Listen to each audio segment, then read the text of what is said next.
Ciao, sono Michele Righetti. Oggi vediamo la seconda versione del corale che abbiamo visto nella lezione 2, di cui vi lascio il link qua sopra. Questa versione è in Sol minore, mentre invece quella precedente, della lezione 2, era in Re minore.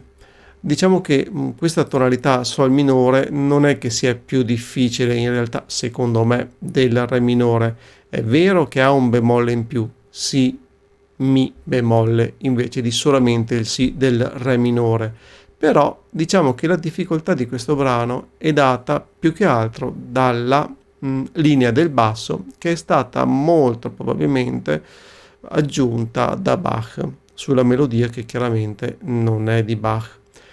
Quindi questa versione del corale è abbastanza complessa perché questa mano sinistra ci dà parecchio da lavorare. Bene, adesso andiamo a suonare prima a mani separate e poi a mani unite.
Ciao, se questo video ti è piaciuto, metti un like ed iscriviti al canale.